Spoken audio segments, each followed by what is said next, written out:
93편 29절부터 나갈게요. 이 93편도 약간 까다롭습니다. 약간 까다로워가지고 쭉 살펴보죠. 우선 29절서부터 31절까지 한번 읽어보겠습니다. 교리학성약 93편 29절부터 31절까지 한번 읽어보겠습니다. 타교화자는 한번 읽어보시죠. 사람도 또한 태초에 하나님과 함께 있었느니라. 예지 곧 진리의 빛은 창조되거나 지음을 받지 아니하였나니 참으로 그리 될 수도 없느니라. 일체의 진리는 하나님이 놓아두신 영역 안에서 독립되어 있어 스스로 작용하며 또한 모든 예지도 그리하니 그렇지 아니하고는 존재하는 것이 없느니라. 보라, 여기에 사람의 선택 의지가 있고 여기에 사람의 정죄가 있나니 태초부터 있던 것이 그들에게 명백하게 나타났을 때 그들이 빛을 받아들이지 아니하는 까닭이니라. 감사합니다. 여러분, 거기 29절에 보게 되면 계시가 아니면 알 수 없는 용어가 있습니다. 사람 또한 태초에 하나님과 있었느니라. 사람이 태초에 하나님과 함께 있었다는 거예요. 우린 여기 있는데 계시는 태초부터 하나님과 있었다는 겁니다. 또 기록은 예지 곧, 그리고 그 예지를 다른 단어로 뭐로 바꿨었습니까? 진리의 빛. 그 진리의 빛은 뭐라고 되어 있어요? 창조되거나 지음받지 않았다고 되어 있습니다. 거기 이제 예지라는 용어가 나와 있는데 그 예지에 대해서 잠깐 들여다보고 넘어갈게요. 29절에 보면 예지라는 단어가 나옵니다. 이 예지라는 단어는 이제 용법이 약간 까다롭습니다. 그래서 여기서 다뤄지는 내용 말고도 다른 내용이 많이 있을 수 있는데 우리가 알 수 있는 건 계시 외에 주어진 단편적인 것 외에는 아직 정확한 걸 잘 몰라요. 그래서 주어져 있는 계시의 그 범주이상의 것은 기다리는 수밖에 없습니다. 이게 약간 까다로운 그런 주제가 돼가지고 이 계시되어진 것 외에는 현재로서는 잘 알려지지 않았다는 것. 일반적으로 그 예지가 이 단어가 인텔리전스라는 단어를 써요. 인텔리전스. 이게 단수로 쓰이는데 첫 번째 단수를 쓰일 때 가장 일반적인 의미가 있습니다. 가장 일반적인 의미.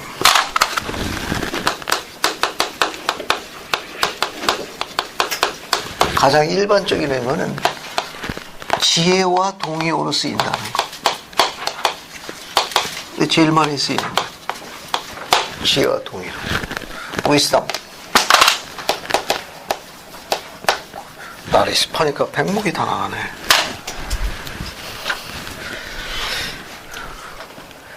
그래서 예지라는 용법이 가장 많이 쓰는 거. 가장 일반적인 용법은 인텔리전스 단수예요.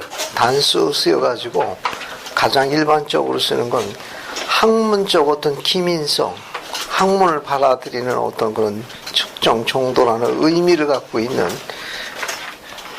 지혜와 가장 가까이 쓰입니다. 제일 많이 쓰이는 거예요. 예지라는 말은 지혜와 가장 많이 쓰여요. 그 지혜라는 말로 지혜, wisdom은 이 뜻이 뭐냐면 wise use of knowledge라고 해요.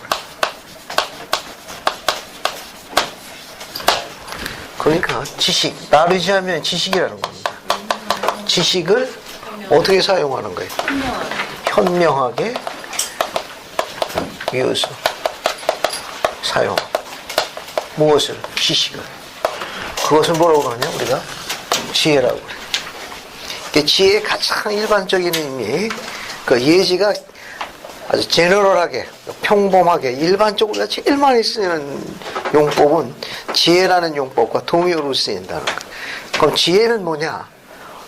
knowledge, 어떤 지식을 현명하고 올바르게 사용하는 것을 보통 지혜라고 그래요. 그러니까 지혜와 지식은 조금 달라요. 지혜와 지식은. 그러니까 지혜라는 건 어떤 knowledge, 사물에다 어떤 지식을 올바른 원리에 따라 가지고 합당하게 사용하는 거예요. 액팅이 포함되어 있는 거예요. 그것을 보통 지혜라고 하는 용법을 제일 많이 씁니다. 제일 많이 써요.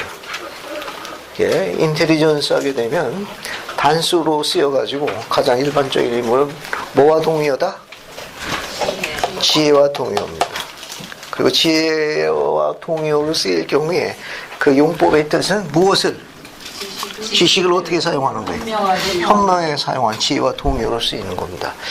여기까지는 뭐 크게 문제가 없는데 이제 교려서의 93편 29리 이제 계시가 단편적인 부분만 주어져 있기 때문에 그 이상은 추구하지 않도록 우리 가르침에서 주어져 있습니다. 앞으로 이제 더 많은 게 주어질 거예요. 더 많은 게. 여기 두 번째는 계시에 의해 가지고 계시에 의하여 주어진 겁니다. 주어진. 이게 93편 29절에 나오는 거예요. 거기에 예지 인텔리전스가 나오는데 여기도 예지 뭐라고 되어 있습니까? 곧 뭐라고 되어 있어요? 진리의 빛이라고 되어 있습니다. 진리. 그러니까 예지 곧 지혜가 아니고 진리의 빛으로 알려져 있는 예지도 역시 인텔리전스 해가지고 단수로 써요. 이것도 단수로 쓰입니다. 단수로 쓰는 예지 곧 진리의 빛이라고 하는 것은 계시의 29절에 뭐라고 나와 있죠? 창조되거나 지음받지 않았다 그랬어요. 그거 이상 추구하지 말라고 합니다. 우리는 계시만 그거 이상은 모릅니다. 앞으로 더 많이 주어질 거예요. 여기 나와 있는 대로 창조되거나 지음받지 않았다고. 지음받지 않았어요. 그러니까 창조되거나 지음받지 않았으니까 이것은 영원히 존재하는 거예요. 이것은. 그러니까 이 부분은 영원히 존재하는 거예요. 영원히 존재하는 것보다 항상 존재한다는 용어로 쓰는 게 더 나아요. 항상 존재하는. 창조되거나 지음받지 않았을 뿐만 아니라 항상 존재. 그리고 또 이것은 하나님과 공존한 것으로 알려져 있습니다. 하나님과 함께 공존하고. 이렇게 계시에 의해서 주어진 단편적인 것만 알려져 있어요. 이건 계시에 의해서 알려진 단편적인 부분이에요. 단편적인 부분입니다. 그러니까 인텔리전스라는 요 예지라는 용법이 가장 많이 쓰는 일반적인 의미는 지혜와 동의어로 많이 쓰인다는 거. 어떤 사물에 대한 지식을 현명히 쓰는 거. 거기까지는 좀 문제가 없어요. 여기까지는 뭐 크게 문제가 없는데 요 밑에 나와 있는 거 93편 29절 나와 있는 이 계시에 의해 가지고 주어져 있는 단편적인 지식은 예지가 곧 진리의 빛으로 알려져 있는데 그것은 창조되거나 지음받지 않았을 뿐만 아니라 항상 존재했고 하나님과 공존했다는 이 기본 원리만 계시되어 있어가지고 그 이상의 것은 현재는 닫혀져 있어서 잘 모릅니다. 그냥 여기까지만 만족하셔야 돼요. 그러니까 이와 같은 창조되거나 지음받지 아니했고 항상 존재했을 뿐만 아니라 하나님과 공존한 이 특별한 이 부분이 어떻게 연계되어 있는지 한번 찾아보도록 하죠. 이건 자 이제 어딜 보시는가 하면은 33, 34, 35 뭐 쭉 같이 읽어볼게요. 그래서 오금실자매님이 34절부터 37절까지 한번 읽어주십시오. 33절부터 37절까지. 무릇 사람은 영이니라. 원소는 영원하며 영과 원소는 불가분하게 결합되어 충만한 기쁨을 받느니라. 그리고 분리되어 있을 때 사람은 충만한 기쁨을 받을 수 없느니라. 원소는 하나님의 성막이니 그러하도다. 사람은 하나님의 성막 곧 성전이니라. 어떠한 성전이든지 더럽혀지면 하나님께서 그 성전을 멸하시리라. 하나님의 영광은 예지니 다른 말로 하면 빛과 진리니라. 감사합니다. 37절까지. 네, 됐습니다. 그렇게 읽으시면 되세요. 빛과 진리는 저 악한 자를 버리는. 그러니까 36, 37절은 1번 쪽에 가까운 거예요. 이쪽에 가까운 정의입니다. 하나님의 영광은 예진이 다른 말로 하면 빛과 진리니라. 빛과 진리는 더 악한 자를 버리니라. 악마는 지식은 있으나 예지를 갖고 있지 않습니다. 그럼 그것을 선을 행할 수가 없어요. 선을 행할 수 있는 능력이 없어요. 그러니까 예지의 첫 번째 용법은 지혜인데 그 지혜 안에는 선을 행하는 능력이 포함되어 있기 때문에 악마는 지식은 있으나 예지는 갖고 있지 않습니다. 그는 하나님의 영광을 가질 수가 없어요. 여기 36절에 하나님의 영광은 예진이 곧 빛과 진리이냐. 그는 빛과 진리를 증거하고 수행할 만한 능력이 허락되지 않았어요. 그러니까 마귀는, 악마는 엄청난 지식을 갖고 있으나 예지에 관한 능력은 허락되지 않았다는 것. 그는 하나님의 영광과 이처럼 진리 가운데 수행하는 능력이 허락되지 않았어요. 그래서 악마는 예지를 소유하고 있지 않습니다. 그런데 나머지 내용 33절부터 35절까지 한번 봅시다. 그 33절 보면은 하나님은 영인, 사람은 영인이다. 찾았어요? 무릇 사람은 영인이라. 그 다음에 뭐라고 되어 있어요? 원소는 영원하며 영과 원소는 불가분하게 결합되어 충만한 기쁨을 받느니라. 그죠? 그러니까 사람은 영인이다. 그런데 원소는 또 뭐라고 되어 있어요? 사람은 영인. 원소도 또한 영원하며 또 영과 원소가 불가분하게 결합되어 뭘 맛보게 되어 있습니까? 충만한 기쁨을 받는다는 거예요. 영과 원수가 분리되어지면 사람은 어떻게 되는 겁니까? 충만한 기쁨을 받을 수 없어요. 또 원수는 또 뭐라고 되어 있습니까? 하나님의 성막, 하나님의 장막이니 그라도다. 사람은 하나님의 성막 꼭 장막 곧 성전이라. 어떠한 성전인지 너희 몸이 더럽혀지면 너희는 그 성전을 멸하여 버리시리라. 이렇게 나와 있죠? 자, 그러면 한번 정리 좀 해봅시다. 지금 우리말을 공부하고 있습니다. 지금 우리말을 공부하고 있어요.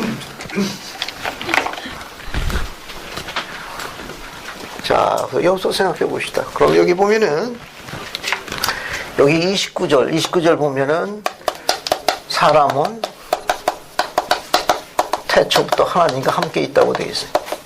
함께 있다고 되어 있고, 그 다음에 이제 29절, 33절부터 뭐라고 되어 있는가 하면 사람은 뭐라고 되어 있어요? 사람은 또 영으로 되어 있다네. 그죠? 근데 뒤에 또 뭐가 나옵니까? 영과 원소. 원소가 나오죠. 원소가 나오죠. 또 원소는 뭐라고 되어 있습니다? 원소는 영원하다네. 원소도 영원하다네. 원소도 영원하다네. 그 뒤에 또 뭐라고 나와 있는가 하면은 영과 원소가 뭐라고 되어 있어요? 영과 원소가 결합돼 가지고 뭘 맛본다고 그랬습니까? 영하고 원소가 결합되는 겁니다. 결합돼서 뭘 맛보게 되어 있어요? 충만한 기쁨을 맛보게 되어 있습니다. 충만한 기쁨을 맛보게 되어 있습니다. 충만한 기쁨을 맛보게 되어 있습니다. 그럼 분리되어지면 어떻게 돼요? 분리되어지면 기쁨을 맛볼 수 없다래. 그 다음에 35절 보면 여기 나와 있는 이 원소는 뭐라고 되어 있어요? 여기 35절, 29편 35절이에요. 원소는 하나님의 성막, 테바노클이라고 그래가지고 이건 장막이라고 번역해도 돼요. 자, 35절 밑에 참조 성구를 봐요. 35절 참조 성구를 보면 뭐라고 나와 있습니까? 고린도전서 3장 16절 17절 참조가 되어 있네. 여기 원소는 하나님의 성막인데, 그죠? 거기 30절부터요. 사람은 하나님의 성막 곧 성전이니라. 여기 사람은 하나님의 성막 뭐라고 되어 있어요? 곧 성전이니라. 그죠? 어떤 성전인지 뭐 하면 더럽히면 하나님의 성전을 멸하시리라. 그렇게 되어 있죠? 근데 왜 참조성구가 뭐가 나와 있습니까? 여기서 고린도전서 3장 16, 17절로 나왔네요. 한번 찾아봅시다. 이게 뭔지. 고린도전서 3장 16, 17절 한번 찾아서 읽어봅시다. 그래서 오금실자매님 고린도전서 3장을 찾으셔가지고 16, 17절 한번 읽어보시겠습니까? 누가 주의 마음을 알아서 주를 가르치겠느냐? 그러나 잠깐. 그게 아니고 고린도전서 3장? 고린도 3장 16, 17절 2장이구나. 죄송합니다. 그게 아니고 너희가 하나님의 성전인 것과 하나님의 성령이 너희 안에 거하시는 것을 알지 못하느냐. 누구든지 하나님의 성전을 더럽히면 하나님이 그 사람을 멸하시리라. 하나님의 성전은 거룩하니 너희도 그러하니라. 감사합니다. 한 번 더 읽어보겠습니다. 너희가 하나님의 성전인 것과 하나님의 성령이 너희 안에 거하는 걸 알지 못하느냐.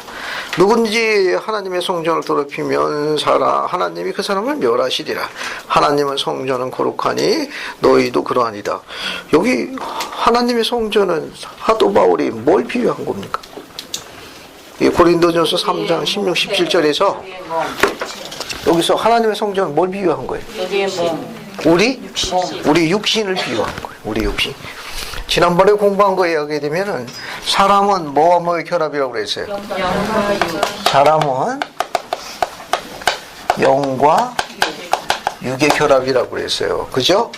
영, 이건 스피릿, 이건 바디를 이야기해요. 피지컬 바디를 이야기해요. 피지컬 바디. 그러니까 이거는 육신, 육체가 되는 거예요. 피지컬 바디라고 그러고. 여기 있는 영은 뭐가 되는 거예요? 스피릿은 영체가 되는 거예요. 스피릿 바디가 되는 거예요. 이거의 결합이 뭐예요? 사람이. 계시에서 사람은 영과 육의 결합으로 알려져 있습니다. 알겠어요?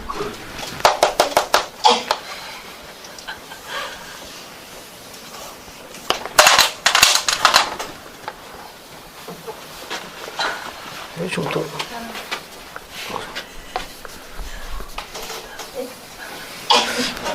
날달 먹고 다리가 너무 짧아. 길게.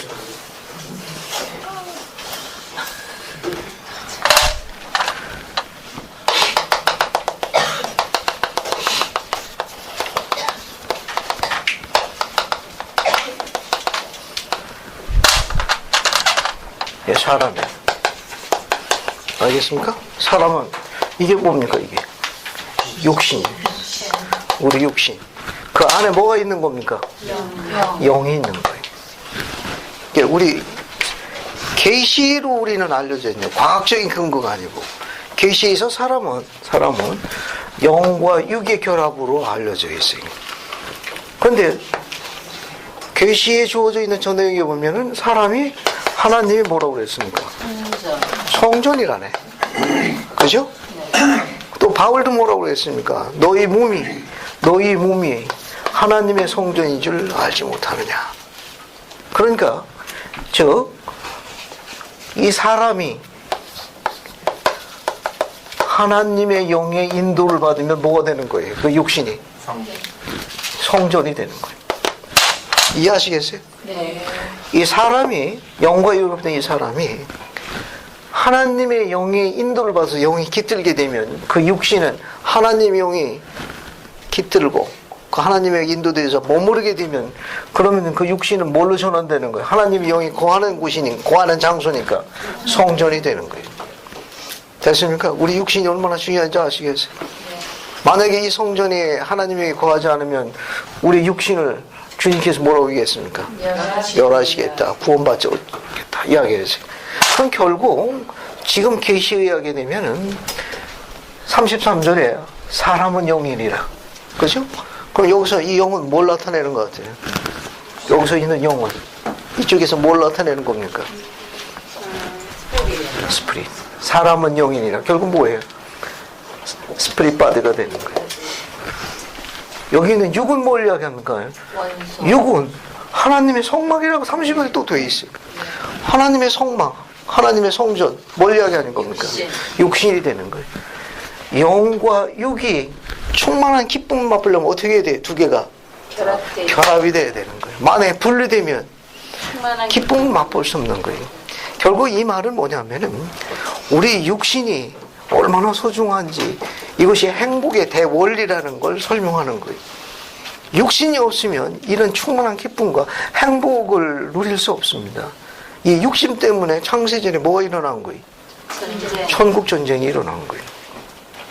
천국전쟁이 일어난 겁니다. 그러니까 우리가 갖고 있는 육신은 행복의 대원리예요. 충만한 기쁨의 가장 중요한 요소입니다. 그래서 육신이 어때요?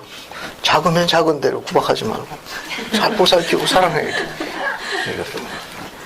이거 없으면 아무것도 할 수가 없어요. 구원의 계획이고 뭐고 아무것도 없어요. 육신이 없으면 아내도 없고 자식도 없고 아무것도 없어요. 이게 이렇게 소중한 거예요. 계시가 이게 왜 재밌는가 하면은 사람은 영인이라고 되어 있어요. 그죠? 사람은 영인이라고 되어 있고 원소도 영원하다고 그랬어요. 원소도 영원하다고 그랬습니다. 그런데 앞서 있는 계시에 보면 뭐라고 했는가 하면 예지는 창조되거나 지음받지 않았다는 거예요. 그리고 항상 존재했고 지금도 존재하고 앞으로도 존재하는 그 무언가라는 것만 알려져 있습니다. 영원한 거예요. 그런데 그것이 하나님께서 창조하나 지음받지 않은 게 아니라 영원 전부터 있었다는 거예요. 하나님과 같이 공존했다는 거예요. 공존했다는 겁니다. 이 진리의 빛이라는 이 기본적인 이 요소를 오거나이즈 해가지고 만든 것이 바로 뭐냐? 인텔리전시스 해가지고 하나님의 영의 자녀들, 영체들로 바뀌는 거예요. 그 기본 원소를 그냥 영이라고 묘사한 거예요. 그래서 약간 까다로운데 용법이 어떻게 되는가 하면은 여기 영체로 구성되어 있는 태초의 시작은 전세에서 하나님 아버지의 뭘로 있었던 거예요? 영의 자녀로 있었던 겁니다. 영의 자로 구성됐어요. 그러니까 하나님 아버지 영의 자녀로 있었을 적에는 영체로 구성된 겁니다. 영체로 구성된 영적 존재들이에요. 영적 존재들입니다.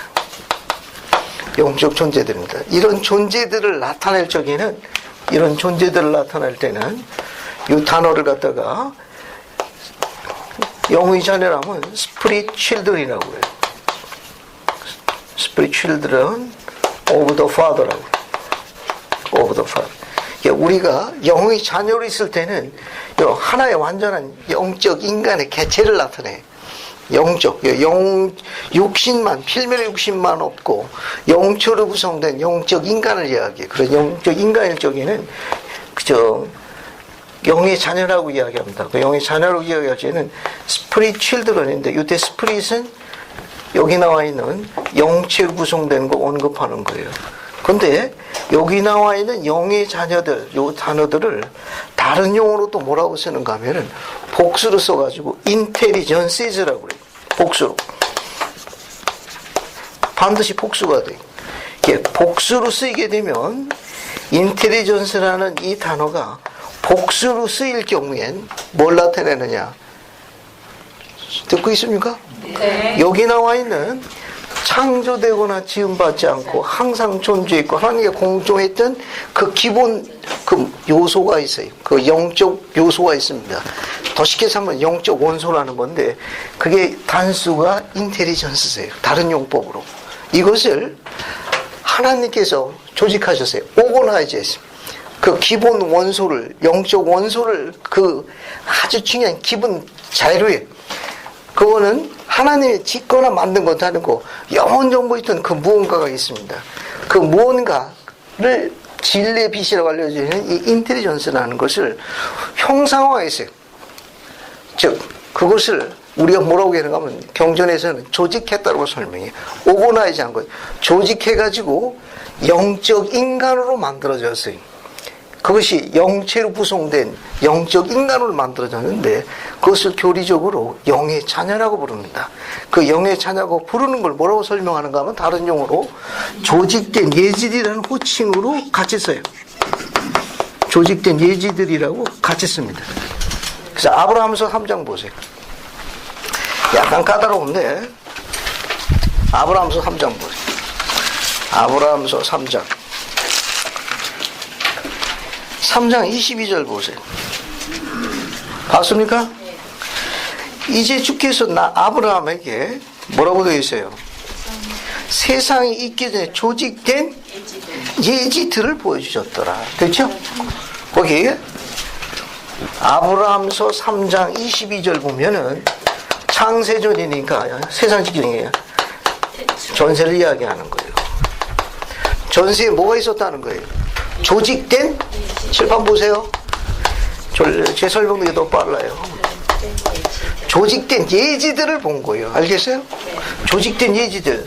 조직된 예지들 할 때 이 예지들이 복수예요. 인텔리전스입니다. 인텔리전스이세요. 앞에 보고 있습니까? 네. 보야 건강에 좋아요. 자, 이 말은 뭐냐면은 인텔리전스라는 용법이 일반적으로 쓴 용법은 뭐가 있다? 지혜라는 용법이 있어요. 지혜라는 용법인데 그거 말고 계시에 의하게 되면은 계시에서 주어진 이 예지가 진리의 빛이라는 뭐 알려져 있어요. 그러니까 이것은 그 어떤 영적 원소를 나타내는 거예요. 언제? 단수로 쓰일 때. 요 단수로 쓰이는 다른 용법의 계시가 단수를 쓰게 되게 되면 영체를 구성하는 기본 요소라는 걸 계시하셨어요.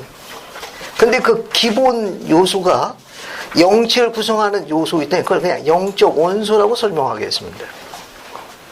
영적 원소라는 건데 이 영적 원소라는 것을 주님께서 뭐라고 계셨는가 하면 예지라고 설명했는데 그게 단수예요.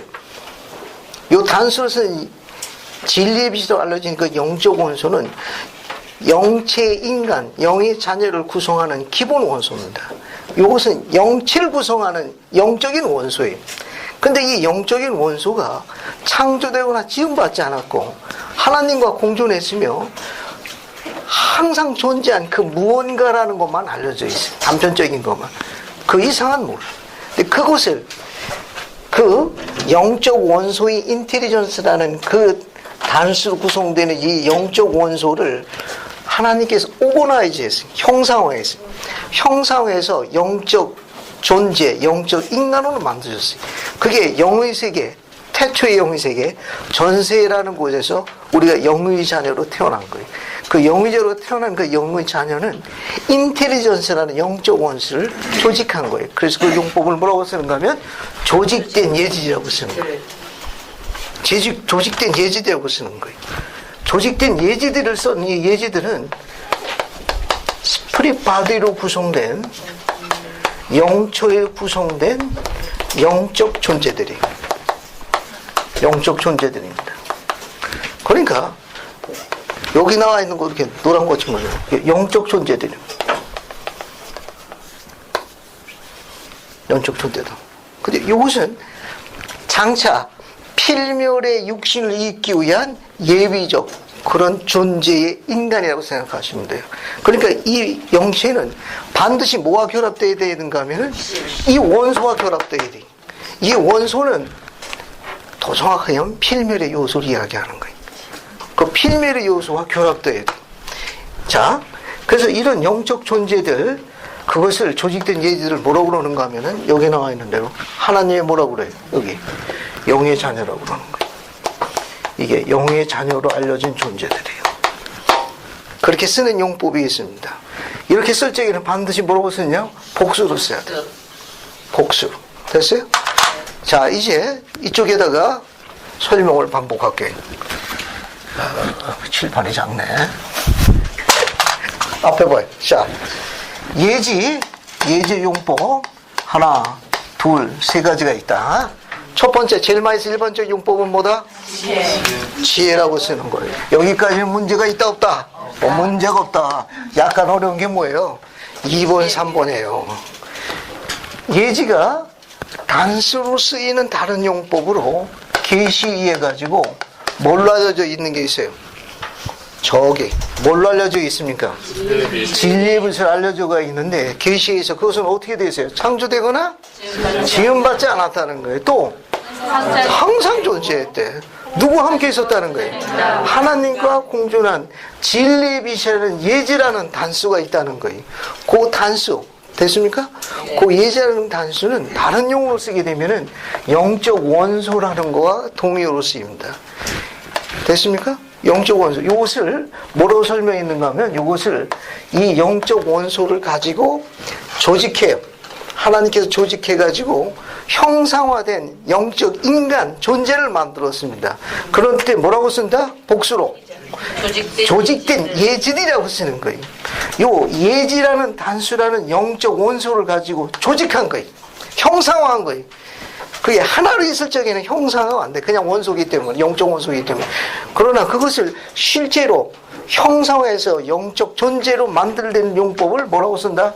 조직된 예질이라고 써요. 그 조직된 예질이라는 건 드디어 그 영적 원소라는 인텔리전스를 가지고 뭘로 만든 거예요? 이런 형상화된 영적 인간을 만든 거예요. 이거 형상화된 인간의 조직된 그것은 영체로 구성된 거예요. 됐어요? 이것을 우리가 뭐라고 표현하는가 하면은 이렇게 조직된 이제 인터넷에서 복수라고 쓰는 용법이 있는 거예요. 복수라는 용법으로. 여기에다가 이 영체라는 이 형상화된 영적 존재의 영체에다가 뭐가 결합이 돼요? 원소가 결합이 되는 거예요. 이 원소라는 거는 여러분 요거는 여기 있는 요 영은 영적 원소지만 요 용법은 엘리먼트스라고 그래요. 요거는 필멸을 구성하는 필멸의 원소 틀로만 알려져 있지 다른 건 모릅니다. 이걸 가지고 역시 마찬가지로 우리의 필멸의 육신을 구성한 걸로만 알려져 있어요. 그래서 그 영과 이 원소, 영적 원소와 필멸의 원소를 구성하는 원소들에 의해서 결합된 게 바로 뭐냐? 우리 사람이에요. 이 사람입니다. 그래서 어떻게 되는가 하면은 이렇게 되는 거예요. 이건 지울게요. 이렇게 돼가지고 그래서 사람은 현세로 왔을 적에 전세에 있던 요 영체로 구성된 요 영체라고 그러는 거예요. 요 피지컬 바디라는 건 소위 육체라는 거. 육신 다 좋아요. 이걸로 구성한 게 지금 현세의 인간이에요. 현세의 인간은 영체와 육체의 결합이, 즉 스피릿 바디와 피지컬 바디와의 결합이. 근데 현세에 있는 이 피지컬 이 바디는 필멸의 존재예요. 필멸의 존재입니다. 반드시 어떻게 돼야 돼? 꼭 죽어야 죽어야 돼. 죽으면 어떻게 돼요? 영과 육이 분리되죠. 분리되면 충만한 기쁨을 맛볼 수가 있나요? 아니요. 맛볼 수가 없죠. 그렇게 다시 결합되는 걸 뭐라고 그래요? 부활이라고. 부활하게 되면 요 스피릿 바디는 스피리추얼 바디로 바뀌는 거예요. 스피리추얼 바디로 스피리추얼 바디로 바뀌게 되고, 여기 나와 있는 이 피지컬 바디는 뭘로 바뀌는가 하면 이모틀 바디로 바뀌어요. 이모틀 바디로 바뀌는 거예요. 이것을 뭐라고 하는가 하면 부활체 인간이라고 그래요. 부활체 인간. 이거 영어는 금방 할 수 있어요. 스프릿 바디 하게 되면 현세나 전세에 있던 걸 금방 나타내는데, 스피리추얼이라고 쓰게 되면 부활체의 존재를 나타내는 건데 금방 할 수 있습니다. 근데 우리말 번역이 어려워. 이건 영적인 몸이라고 그냥 번역하는 수밖에 없어요. 거기에다가 뭡니까? 이거는 이모틀하면 불멸의 육신입니다. 이것이 결합된 게 부활체 인간이 되는 거예요. 이거는. 그래서 약간 까다롭습니다. 약간 까다로워. 약간 까다로워. 그래서 이런 게 설명이 있다는 걸 독후해가지고 여러분 유인물 93-11을 한번 보세요. 지난주에 나눠준 유인물. 지난주에 나눠준 유인물 한번 보세요. 찾았어요? 네. 거기에 지난주 유인물 예지라는 말은 어떤 게 사용되어 있느냐. 밑에 거 보세요. 밑에 거. 친필 워드 프로세스 시작된 걸 봐요. 찾았어요? 네. 자, 예지 인텔리전스 우측편 끝으로 갑니다. 주님께서 단편적으로 계시해 준 것 외에는 현재 알려진 바가 없다. 그러니까 더 자세하게 추구하지 말라 그런 말이에요. 알겠어요? 네. 왜? 아직은 제한되어 있습니다. 우리는 단편적인 계시에는 아는 게 없어요. 그 밑에 보세요. 그 밑에 보면 인간의 영원하고도 참된 부분으로, 왜? 여기 나와 있는 이 영이, 여기 보면 사람은 뭐라고 그랬어요? 영이라고 그랬잖아요. 이 영이 어디 있는 거예요, 지금? 전세에 있는 게 아니에요. 지금 어디에 와 있어요? 여기 현세 와 있잖아요. 또 어디로 가는 거예요? 내세로 가는 거예요. 전세, 현세, 내세로 가니까 이 터널한 거예요. 뭐가? 우리 영, 요 안에 있는 요거, 우리 자신의 영은 영원한 거예요. 알겠어요? 우리 자신의 영원한 거. 물론 육신도 중요해. 더 중요한 건 뭐예요? 우리 자신의 영이. 이 말은 뭐냐면 전세라는 세월에서 수많은 우리가 상상할 수 있는 아주 오랜 기간 동안 영겁에 무지무지하게 긴 삼남한세의 그 시간을 전능자와 함께 있었다는 걸 기억해야 돼요. 그러니까 이 오고나이즈된 영적 존재가 육신을 입고 지상에 와가지고 이처럼 마지막 시기에 와가지고 하나님의 왕국을 건설하고 우리가 그분과 같이 되기 위해서 이런 육신을 가지고 현성한 건 이 영이 특별한 영이라는 것이 있다는 거예요. 그래서 아브라함 3장 22절에 나와 있는 창세 이전에 조직된 예지들을 아브라함이 보셨습니다. 그리고 뭐라고 얘기했는가 하면은 내가 이 영들을 보니 좋은지라. 앞에는 조직된 예지들이라고 이야기했어요. 오고나이즈된 예지들이라고 설명했는데 바로 그 뒷절에서는 이 영들을 보니 내가 좋은지라. 영적 존재로서 영적 인간이라는 걸 설명하는 거예요. 그럼 뭐라고 했는가 하면은 내가 아브라함에게 너도 이 조직된 이들 중에 내가 이야기한 건 특별히 그 많은 영적 존재들 가운데 지도자로 분류된 특별한 그룹이라는 걸 설명했어요. 내가 이 영들을 보니 좋은지라. 너도 그 가운데 하나 있었고 나도 그 가운데 있느니라. 그 특별한 그 영들이 분리된 거예요. 그 분리된 영들이 현세의 육신을 입고 지상에 오게 된 겁니다. 그 육신을 입은 그 피지컬 바디의 그 구성 요소를 뭐라고 계시는가 하면 원소라고 되어 있어요. 요거는 엘리먼트스라고 되어 있어요. 여기는 스피시라고 되어 있는데 이 구성 요소는 뭘로 되어 있는가 하면 인텔리전스라는 단수로 되어 있어요. 인텔리전스 단수 되어 있는데 요거는 창조되고만 지음받지 않은 그 어떤 그 영적 원소를 이야기합니다. 그걸 가지고 전능자가 오거나이즈한 거예요. 오거나이즈에서 요 영이 우리 자신의 영인 바로 스피릿 바디가 된 거예요. 요건 그런 겁니다. 요거는 인텔리전스와 관련 있는 거고 뒤에 있는 원소는 필멸의 요소를 구성하고 있는 엘리먼트사라는 다양한 요소가 있는 걸로만 알려져 있어요. 그 외에 다른 지식은 현재 계시되지 않아서 잘 모릅니다. 이 영이 형상화된 영적 존재, 영의 자녀인 우리 자신의 영이 영의 자녀로 전세에 있었고 필멸의 몸과 결합된 우리 자신이 현세에 있는 거고 내세에 가서 뭐가 돼? 스피리추얼 바디. 알겠어요? 영적인 인간이 되는 거예요. 영원한 거예요. 우리 몸이.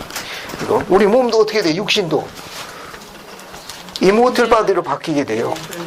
이 불멸의 몸 바뀌는데 창세 이전에 영적 인간으로 영의 자녀를 있을 때 순종한 정도에 따라 영들도 뭐가 있었다는 거예요?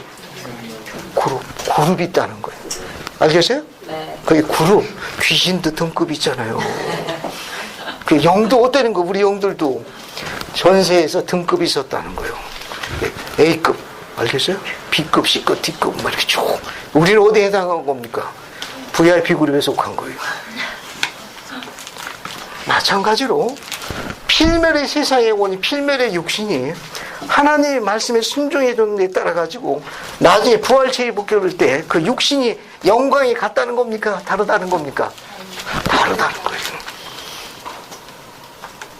창세 이전의 순종의 정도에 따라 가지고 영들이 지도자 그룹, 그렇지 않은 그룹으로 이렇게 나눠진 것처럼 현세에 와가지고 하나님 말씀과 계명과 성에 따라 얼마나 사는 그 정도에 따라 충실성에 따라 순종한 정도에 따라 가지고 부활체모로 바뀔 적에 육신의 광채가 다르다는 거예요. 누구는 뭘로 나타나고 해로 번쩍번쩍 일본말로 뭐라고 그래? 번쩍이노 나오고 누구는 달로 누구는 별로 이렇게 결정되는. 그래서 우리 자신의 영이 아주 중요한 겁니다. 결국 그게 곧 우리 자신이에요. 내 안에 있는 그 영이 영겁의 세월 동안 발전했습니다. 하나님처럼 발전하기 신이 되기 위해서 현세에 와 있고, 그것을 경험하고 신앙을 행사하기 위해서 필멸의 육신이 입혀져서 제한받고 고통을 받는 거예요. 이 육신을 위해 가지고 그 독특한 경험을 하도록 허락하셨습니다. 육신이 없으면 고통을 알 수가 없어요. 육신이 없으면 성품을 발전할 수가 없습니다. 하나님 같은 성품과 속성을 발전시키기 위해서 장막을 입히셨는데, 그 장막이 원수예요. 필멸의 원수들, 이거 가지고 입힌 거예요. 그래서 현세에 와가지고 그런 경험을 하고 신앙을 행사하도록 주님께서 계획하셨습니다. 이것을 등급에 오르게 되면 영화로운 존재로 거듭나는 거예요. 그래서 그 밑에 한번 계속 보세요. 거기 밑에 보면 항상 존재했고 하나님과 공존했다. 그것이 영과 결합하여 영적인 개체로 형성된 걸로 알려져 있다. 그 밑에 있는 거, 세상에 있기 전에 조직된 예지들 할 때, 그때는 인텔리전스 반드시 복수 써야 돼요. 즉 영적 존재, 즉 영체로 구성된 영의 자녀로 설명할 적에는 반드시 복수를 써야 합니다. 화살표시 밑으로 따라가요. 밑으로 보시면은 하나님 아버지의 영의 자녀들, 즉 영체로 구성된 영적 존재 혹은 영적 인간들 언급한다, 이런 겁니다. 그래서 이런 정도만 이해하시면 돼요. 그럼 뒷면으로 갑시다. 뒷면. 그래서 93-14 보세요. 93-14 아세요? 네. 그 인용문 보세요. 인용문 보시면은 14 보시면 밑에 13을 보는 게 낫겠네. 옆에 좌측편 밑에 보시면 93절 33절 거기 93-13 사람은 영인가 되 원수는 영원하리라 찾았어요? 네. 됐죠? 거기 보면 사람은 영인가 할 때 영은 스피릿 단수에, 뒤에 원소는 엘리먼트스라고 복수로 돼 있어. 이거는 필멸을 구성하는 원소라고 별도로 있는 거예요. 요거하고 다른 거예요. 요거는 인텔리전스라는 단수 구성되어 있는 그 영적 원소, 창조되거나 지음받지 않았고 하나님과 공존하고 항상 존재한 그걸 가지고 나이지 않은 거예요. 그 기본 원소예요. 그거는 이제 인텔리전스 단수를 쓰고 영적 원소라는 거고, 뒤에 있는 원소는 복수로 되어 있어요. 엘리먼트스. 이건 필멸을 구성하는 그 어떤 원소가 있다는 걸 시사하는 거예요. 뒤에 보세요. 밑에 설명 봐요. 사람은 영, 하나님의 자녀, 알겠어요? 하나님의 자녀라고 썼다는 이 말은 뭐냐면 인텔리전스를 이야기해요. 조직된 예지들, 이 영체의 영의 자녀들을 나타내는 거예요. 그 다음에 육신, 뭐라고 되어 있어요? 육신, 가로 안에 인간의 자녀로 되어 있죠. 거기 육신은 이 피지컬 바디를 이야기하는 거예요. 이 필멸의 육신을 이야기하는 거예요. 필멸의 육신. 그래서 육신, 가로 안에 인간의 자녀, 필멸의 육신을 이야기하는 겁니다. 구성된 이중적 존재라는 거예요. 이 영체와 육신이 함께 뭘 구성한다? 즉 사람의 영혼이라고 되어 있는데 이건 인간을 구성한다 정도 보시면 돼요. 사망은 육신과 영을 일시적으로 분리시키지만 부활은 이 두 가지를 나눠지게 결합하고 있다. 부활은 충만한 기쁨을 얻기 위한 길을 열어주고 있다. 그러니까 충만한 기쁨은 통과하기 위해서는 뭘 겪어야 돼요? 죽어야 돼. 그렇죠. 교리를 이야기해야 되는 죽음은 새로운 탄생이 되는 거예요. 충만한 기쁨을 누리기 위한 새로운 탄생을 나타내는 거예요. 직접 여러분 이거 실시하시면 돼요, 안 돼요? 큰일 나는 거예요. 오이, 오늘 종구가 없네. 큰일 나는 거예요. 신께 맡겨야 돼. 영화롭게 해야 돼. 옆으로 건너갑니다. 93-14. 자, 원소는 하나님의 성막인이나 장막이나, 이때 원소도 엘레몬트스라고 복수로 되어 있어요. 복수, 필멸의 원소를 이야기하는 거예요. 거기 보세요. 육신과 그 안에 있는 생명은 하나님으로부터 온 은사이며 거룩하다. 이 구절과 그 외의 구절에서 육신은 성전에 비유되고 있다. 바로 여기 우리 육신이 뭘로 비유되고 있어요? 성전. 왜? 하나님의 영이 우리 안에 거하게 되는, 우리 몸이 뭐가 되는 거예요? 성전이 되는 거예요. 그러니까 우리 몸이 그렇게 중요한 겁니다. 자, 그래서 설명을 한 거예요. 그가 자기 육신을 어떻게 다루었는가 하는 것은 인간을 심판할 때 그 심판의 근거의 일부가 될 것이다. 선지자 조세스는 이렇게 설명했다. 우리는 육신을 가지고 해의 왕국에서 하나님 앞에 흠없이 보이기 위해 지상에 왔습니다. 행복의 대원리에는 뭘 갖는 게 포함됩니까? 육신을 갖는 것이 포함됩니다. 악마는 육신을 가질 수 없기 때문에 질투에 차서 인간의 육신을 잘못 사용하도록 설득시키려 한다. 반면에 주님은 무엇이 인간의 육신에 좋고 나쁜가를 알려주기 위해서, 즉 주님이 인간에게 주신 성전을 돌보는 방법을 이야기해 주시기에 지혜 말씀과 기타 여러 가지 교훈을 주신 것이다. 됐죠? 자, 그 다음에 93-17을 보세요. 93-17 밑에 인용문을 보세요. 인용문 봤습니까? 네. 자, 한번 읽어볼게요. 오소로 자면요, 그 인용문을 보세요. 수세대에 걸쳐 한번 읽어봐요. 수세대에 걸쳐 악의 힘은 가정을 위협해 왔습니다. 왜 사탄이 가정을 파괴하는 데 그토록 열중하고 있다고 생각합니까? 가정은 그가 가장 원하지만 가질 수 없는 모든 것이기 때문입니다. 그는 남편이나 아버지나 할아버지가 될 수 없습니다. 그는 현재나 영원토록 자손을 가질 수가 없습니다. 그는 영원한 왕국이나 유산도 아무것도 가질 수 없습니다. 감사합니다. 제이 리차드 클라크장이 하신 말씀인데, 이 말은 뭐냐면 수세대에 걸쳐 악의 힘은 가정을 위협해 왔습니다. 왜 사탄이 가정을 파괴하는데 그토록 열중하고 있다고 생각합니까? 가정은 그가 가장 원하지만 가질 수 없는 모든 것이기 때문입니다. 왜 그는 가정을 가질 수가 없죠? 육신이 없으니까. 육신이 있어야 자녀를 생산할 수 있습니다. 자녀를 생산해야 드디어 남자가 뭐가 되는 거예요? 아버지가 되고, 여자는 어머니가 되는 거예요. 근데 악마는 그게 육신을 갖고 있지 않기 때문에, 아내가 있습니까? 없어요. 자식이 있습니까? 없어요. 할아버지가 있어요? 없어요. 완전 독신이에요.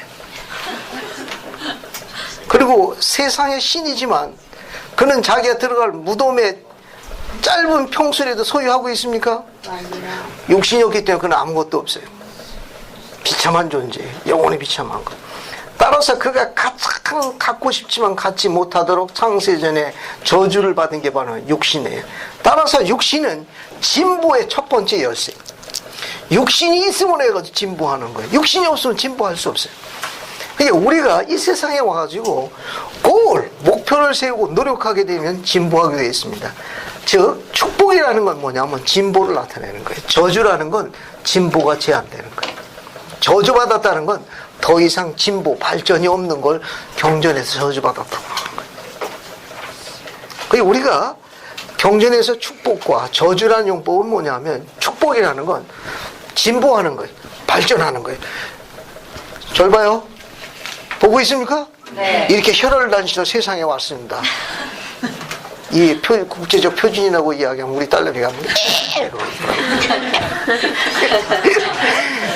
살려주려고 안 그러는데, 어쨌든 홀로 왔지만 지금은 어때요? 육신이 있으니까 가족이 있어요. 아내도 있죠.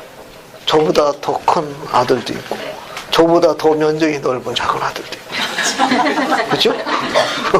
그리고 사랑하는 딸들도 있고. 발전했잖아요. 네. 진보했잖아요. 앞으로 자녀들도 동지 들으면 어때요, 또? 그죠? 셋이, 넷이 이렇게 하면 또 어떻습니까? 3, 4대까지 가게 되면 왕국이 되는 거예요. 그걸 뭐라고 하냐? 축복, 진보라고 하는 거예요. 저주라는 건 그게 제한되는 거예요. 그게 막히는 걸 이야기하는 겁니다. 해의 왕국은 영의 자녀를 증식하는 이 창조에 관계되는 걸 허락받는 게 해의 왕국에서 발견하는 거예요. 다른 왕국은 제한되는 거예요.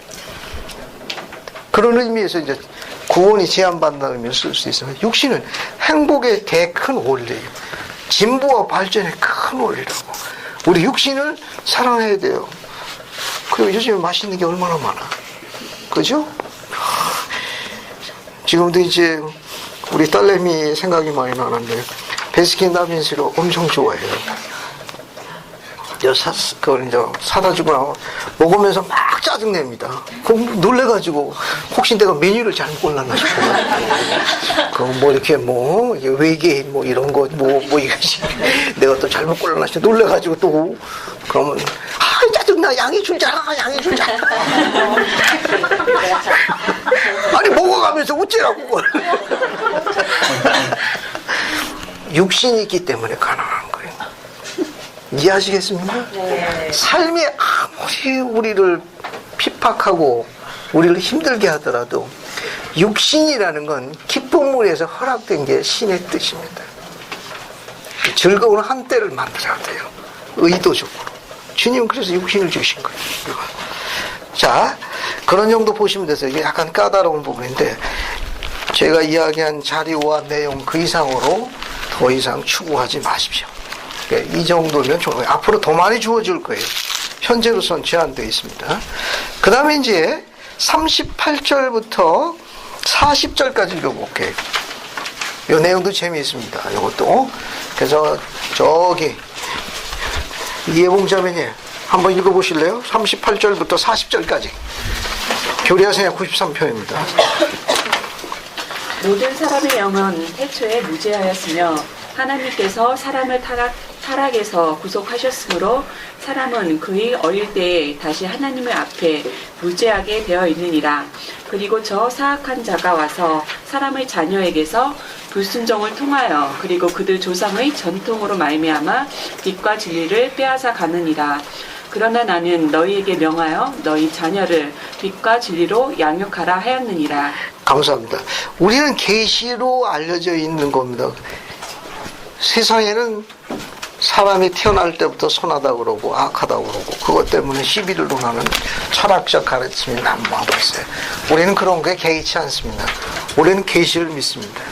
계시에 뭐라고 이야기했습니까? 전능자께서는 모든 사람은 태초에 무죄했다는 걸 가르치고 있습니다. 우리는 철학적 가르침에 근거를 두는 게 아니라 계시에 근거를 두고 있습니다. 그러니까 이 무지하다는 건 영어로 innocence라고 그래요. 순진무구함, 어린애 같은 상태를 innocence라고 그래요. innocence라고 그래요. 순전무구함, 천진난만한 그런 자녀들이 세상에 와가지고 왜 사악해지죠? 우리 애기들도 그렇지 않습니까? 좀 크면 얼마나 사나워져요. 나중에 눈치 보죠. 애기 때가 제일 좋아. 잠잘 때만 천사고 눈 뜨면 안 그래. 그런 순진무구한 우리 자녀들이 지상에 와가지고 그대로 성장하면 되는데 왜 이렇게 사나워지는 거예요? 네? 왜 이렇게 사나워져? 그 키우느라고 부모님들이 얼마나 고생하는지 아세요?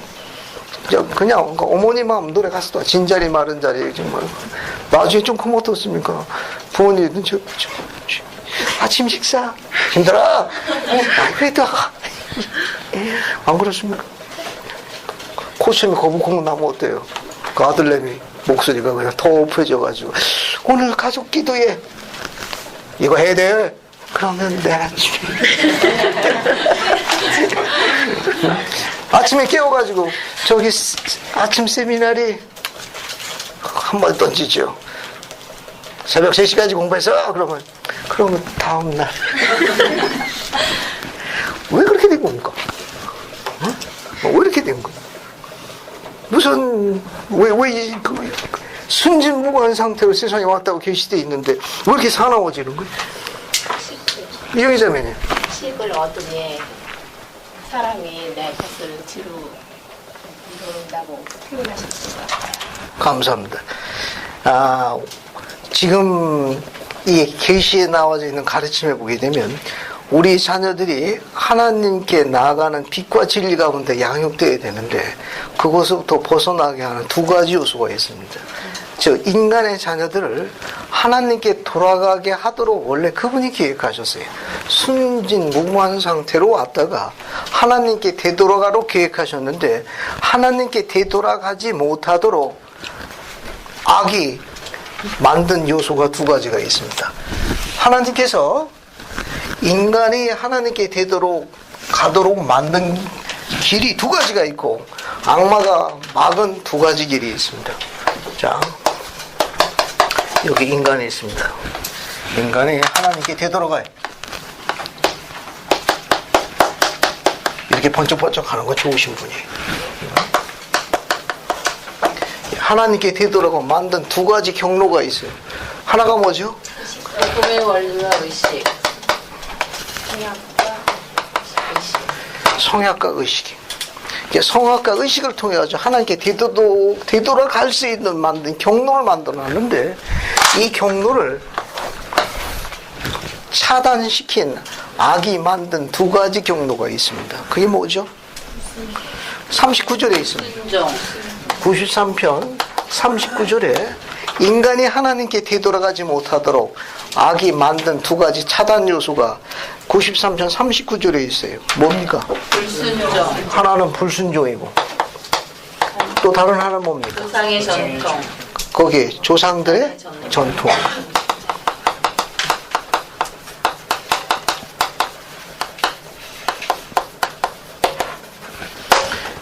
이 두 가지를 통해 가지고 인간이 하나님께 되돌아가는 걸 악이 가로막는 데 쓰고 있는 두 가지 경로입니다. 하나는 불순종이고 다른 하나는 조상들의 잘못된 전통입니다. 그래서 하나님께 되돌아가는 걸 막아버렸어요. 그래서 주님께서는 이 자녀들이, 인간의 자녀들이 하나님께 되돌아가도록 빛과 진리 가운데 양육할 것을 요구하셨어요. 그 가르침이 이제 뒷부분입니다. 그래서 39절 보면, 자, 사악한 자가 와서 사람의 자녀들에게서 불순종을 통해서, 또 하나 조상들의 전통을 통해서 빛과 진리를 빼앗아 가도록 악이 우리를 사주하는 겁니다. 그러나 나는 너에게 명하여 너희 자녀를 뭐라고 그랬습니까? 빛과 진리로. 빛과 진리 가운데 양육하라 하느니라. 그런데 밑에 보면 당시 교회 지도자들이 나옵니다. 거기 41절에 거기 보면 프레더리치 윌리엄스 나오죠? 네. 당시 제1회장단 2보자였습니다. 거기 41절에 프레더리치 윌리엄스라고 나오죠? 네. 당시 제1회장단 2보자로 봉사하고 있었는데 주님께 구질함을 들었습니다. 뭐라고 했느냐? 너는 이 정지 아래 계속 머물러 있어가지고 회개할 걸 요청했습니다. 너는 계명에 따라 내 자녀에게 빛과 진리를 가르치지 아니하였고 저 사악한 자가 아직도 너를 다스리는 능력을 갖고 있느니 이것이 네가 고난의 이유니라. 당시 제1회장단 2보자로 봉사하고 있는 프레드릭 윌리엄스도 주님도 꾸지람을 받았어요. 왜 꾸지람 받았죠? 자녀들에게 빛과 진리 가운데 하나님의 것을 가르쳐야 되는데 하나님의 것을 안 가르쳤습니다. 하나님의 성약과 의식을 안 가르쳤다, 그런 말이에요. 자녀들의 불순종 때문에 그 아비가 뭘 겪고 있는 거예요? 고난을 겪어요. 그 아비의 가장 큰 고난은 뭐였는가? 자녀들의 불순종이었다는 걸 암시하는 거예요. 오늘날 우리가 갖고 있는 이 세상에서 똑같이 계시하는 건 이유가 있는 거예요. 아비나 어미가 지고 가는 고난 중에 제일 큰 고난이 뭐다? 자녀의 불순종이에요. 따라서 아비나 어미의 가장 큰 기쁨도 뭐다? 자녀의 순종이에요. 세상에 어떻게 내가 저런 아들을 낳았을까 하고 그런 정도는 못 되더라도 소망은 줘야지, 소망은. 아이고 이 왼수 왜 건너집에 안 태어나고 우리 집에 왔냐. 그래서 그냥 한마디 하지. 이놈아 너도 장가가서 너같이 똑같은 아들 여러 명 낳아라 이놈아. 그죠? 오죽하면 어머니가 하도 화가 나니까. 예전에 저 형님이 속을 많이 쓰겠어요.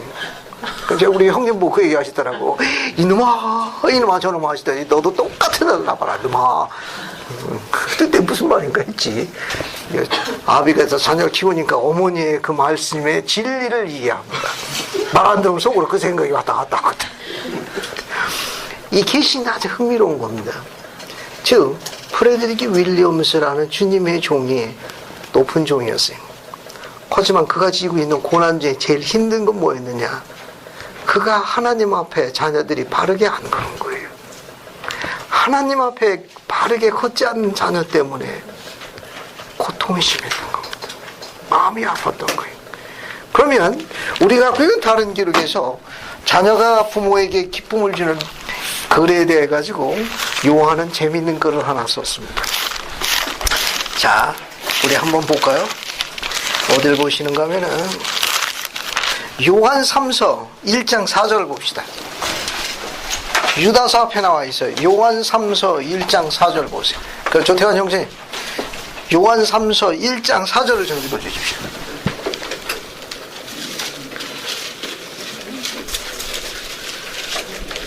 4절이요? 네, 1장 4절. 내가 내 자녀들의 진리 안에서 행한다 함을 듣는 것보다 더 기쁜 일이 없도다. 감사합니다.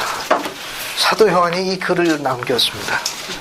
내가 내 자녀들이 진리 안에서 행한다 함을 듣는 것보다 더 큰 즐거움이 없도다. 예를 들어보겠습니다.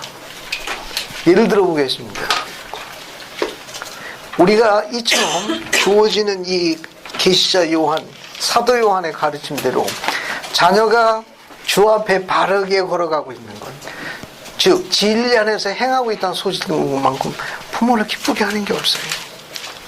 엄마, 세미나리 하셔야죠. 같이 하시죠. 이게 얼마나 반갑습니까? 엄마 힘드시지만 몰목명 읽어야지. 아침에 안 읽었잖아요. 제가 읽어드릴게요. 왜? 꿈이 뚱뚱합니까? 꿈이 뚱뚱해. 아침에 아빠 구두하고 뭐고 다 닦아놨어요. 이제 가시죠. 다 준비해놨습니다. 왜? 생각이 뚱뚱합니까? 할 수 있는 거예요. 불가능하지가 않습니다. 근데 서로 이렇게 거꾸로 영향을 받기도 하잖아요. 그렇죠. 덜 떨어진 부모와 장난.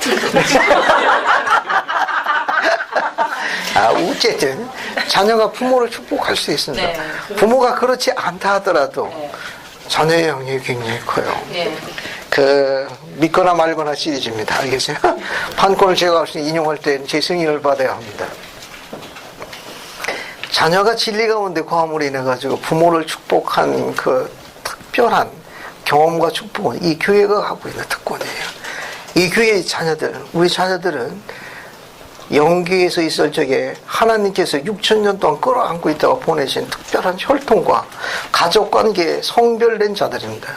그들은 천국에 있던 그 큰 전쟁, 천사장 미가를 싸울 때 가장 용감한 병사였어요. 그때 전능자께서 별도로 품에 안고 계셨다가 이제 그들의 혈통과 가족관계를 계획한 시기가 우리들의 직계자녀입니다. 악도 합니다. 악도 알아가지고 그들이 주요 표적에 들어가 있어요. 그들은 스나이퍼라는 저격수 명단에 이미 올라가 있는 자들입니다. 그들이 빛과 진리가 양육되지 못하도록 후기 성도 아비와 어미도 그 표적에 들어가서 쉽지 않게끔 하는 건 다 그만한 이유가 있는 거예요. 우리 자녀들이 그 안에서 시련과 역경, 설명할 수 없는 많은 박해 어려움 속에 있는 것은 악도 그걸 알고 있기 때문에 그냥 두면 자기 왕국의 치명적인 결과를 갖고 오는 하나님의 강한 병사들이, 악도 이 세상에 와서 그래도 명색에 사업하잖아요. 하나님도 하나님 사업이라고 하지 않습니까? 그래도 악도 사업하니까 이익을 좀 내야지. 그것도 불철주의 하는 겁니다. 이 마지막 시기에 온 우리들의 자녀들의 마음속에는 천국 전쟁 그 싸움에서 전능자를 기쁘게 한 가장 용감한 병사예요. 그 싸움에서 물러서지 않고요, 그 싸움에서 비굴하는 가장 용한 뛰어난 병사들이기 때문에 그 전능자 사령관을 너무너무 기쁘게 했던 거예요. 그 기본 요소를 갖고 온 자녀들입니다. 그 자녀들의 그 내중에는, 그들 인자 안에는 전능자를 기뻐했던 신을 감동한 요소를 갖고 오는 자녀들이, 그래서 현세에 와서도 필면의 부모를 기쁘게 하는 요소를 갖고 있는 특별한 자녀들이에요. 악도 알기 때문에 악도 그들을 표적으로 삼는 거예요. 이 자녀들은 기본적으로 자신들의 육신의 부모를 기쁘게 할 수 있는 그 기본 요소를 갖고 있습니다. 때로 진학, 진로, 학업 성적의 숫자가 아름답지 않다 하더라도 그건 일시적인 현상이에요. 일시적인 현상입니다. 그런 기본 요소를 갖고 오는 독특한 자녀들입니다. 따라서 이 자녀들에게 빛과 진리를 가르친다는 것은 앞으로 혈통과 가족관계에 대해서 신의 은총을 받는 가장 빠른 방법이에요. 가장 빠른, 이거는 상상할 수가 없어요. 그 열매가 얼마나 큰지 상상할 수가 없습니다. 따라서 우리 자녀들이 현재 제한된 부분에 있을 수 있습니다. 밖에 세상의 자녀들과 스펙을 볼 적에는 제한받을 수밖에 없는데 그것 때문에 스트레스 받지 말라는 거예요. 꼭 그런 건 아니에요. 주님께서 언급하셨습니다. 꼭 그런 부분에 대해서 주님께서 항상 일찍 달린다고 항상 그게 우승하는 건 아니에요. 전능자가 위에서 내려다 봤더니 부모를 잘 만나가지고 호의호식하며 자라는 자녀가 꼭 잘 되는 것만은 아니니라고 언급하셨습니다. 또 그런 스펙에서 그냥 앞에서 잘 나가는 자녀가 항상 성공하는 것만도 아니니 중요한 거 설명하고 있습니다. 전능자께서는 그분의 지혜에 있어가지고 세상에 자기 뜻대로 안 되도록 계획하셨습니다. 얼마나 지혜로우신지 몰라요. 될 것 같으지, 이룰 것 같으지, 천만의 말씀. 신의 감동이 없으면 이뤘다 하더라도 오라 못 갑니다. 한순간에 걷어가는 거예요. 이해하시겠습니까? 네. 신이 깊은 지혜입니다. 우리 저마다 다 그런 사이클에 대한 오리엔테이션을 받고 그 브리핑이 이루어졌을 적에 우린 자원한 사람들이 그래. 저를 보내시옵소서. 아버지의 영광을 돌리게 나간 우리의 총사령관의 몸을 따라가지 우리도 그렇게 했을지 몰라. 그래서 그 어미를 제가 위로하게끔 또 그 아비의 면류관을 쓰게 그렇게 자원했을 수도 있다는 걸 포기는 아니라고 그랬어요. 하지만 가능성이 높다는 거예요. 우리 자녀들은 익사이팅한 시기에 온 특별한 자녀들입니다. 그 부모 세대가 살고 있는 이 결혼 생활보다도 훨씬 풍요롭고 확장된 미래 있는 자녀들, 이 아이들에게는 주님께서 많은 선지자들이 가장 원했던 특별한 시기에 미래를 보장받고 온 자녀들입니다. 우리 세대하고 달라. 제 아비 세대하고도 달라요. 이 지금 있는 우리 직계 자녀들 같은 경우는 문자 그대로 선지자들이 나도 거기 한번 했으면 로비를 했다가 실패하신 분들이 많아요. 근데 여기 있는 자녀, 거기에 합격한 자녀들이, 특별한 자녀들. 그래서 선조 사업을 가라고 하고, 세미나리 종교공원에 이렇게 하라고 하는 이유는 신께서 예비한 그것이 너무 크고 우리는 아직 깨달을 수가 없어요. 아직 볼 수가 없고, 앞으로 더 확장됩니다. 앞으로 이제 더 우리가 상상을 초월할 만큼 이 부분이 이제 확장돼서 이루어질 거예요. 그분께서 그렇게 하실 겁니다. 그러니까 여기 나와 있는 요한에 관한 기록과 이런 부분에 시사하는 바가 굉장히 많아요. 그래서 재현하고 싶은 게 있는데, 우리 특히 자녀들인데, 이 세상을 살아가는 지혜, 하나님의 것을 제일 무서워하세요. 그러면 나머지는 다 제대로 이루어져요. 그러니까 일이 굉장히 많이 섞이거든. 또 교회가 모임이 얼마나 많아. 또 부름도 얼마나 많고. 막 섞이죠. 그럴 적에 제일 먼저 하는 게 뭐냐?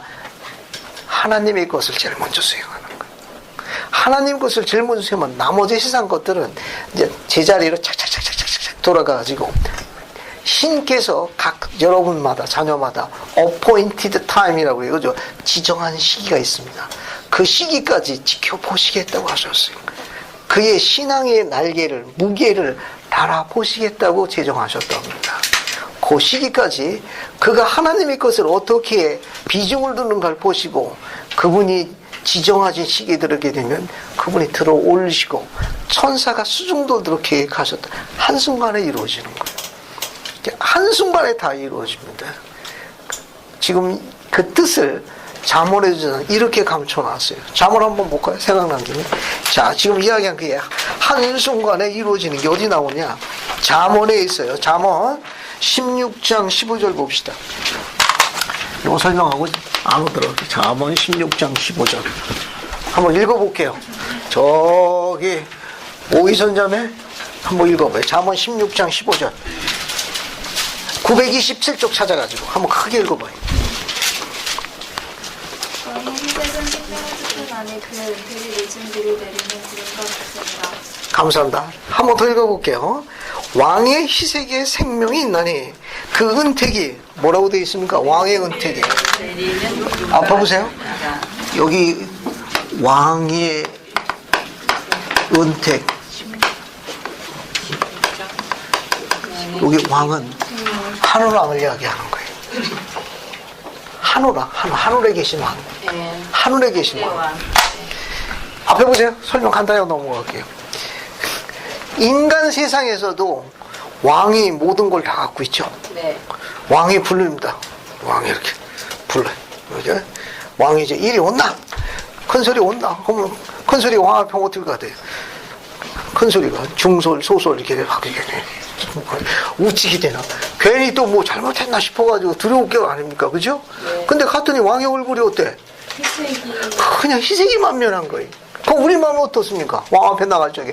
두려운 마음은 나갔다가 괜히 뭐 그냥 내쳐라 그냥 목을 쪄라 뭐 어떻게 되는 거예요? 이거 옹격해 뭐 목을 길게 내밀라면 뭐 그냥 옹격해 왜 그러는가 뭐 그죠? 그럼 두려움 갔다가 왕 앞에 갔더니 왕의 얼굴이 어떤 거예요? 희색이 희생 기쁨을 같이 하니까 그가 하루 아침에 신분의 위치가 바뀌는 겁니다. 우리 조선시대에 보게 되면 무술이라고 아세요? 무술이? 네. 집에 가서 찾아봐요. 무술이가 뭔지. 왕의 은총을 받은 하루아침에 뭐가 됩니까? 빈. 잘 아시네요. 빈으로 격상돼서 완전히 신분이 바뀌게 되는 거예요. 마찬가지로 이 자문의 저자가 뭐라고 했는가 하면 왕의 희생에 생명이 있나니 그건 되게 늦은 비를 내린 구름과 같답니다. 그 늦은 비를 내린 구름이 뭐냐면은 자기가 힘써 노력한 거지만 비가 와야 열매를 맺는데 그냥 먹구름, 비구름이 왔다 가고 비를 내려주는데 비를 안 내려주네. 그냥 곡물은 이제 이게 뭡니까 열매를 맺었는데 바짝바짝 타들어가니까 농부감이 어때요? 시커멓게 타는 거예요. 그냥 뭐 설명할 수 없을 만큼. 이해하시겠습니까? 근데 나중에 어떻게 해요? 나중에 늦은 구름이 와가지고 여기 나와 있는 대로 늦은 비를 내리는 그 구름이 와서 한꺼번에 딱 쏟아지고 가는 겁니다.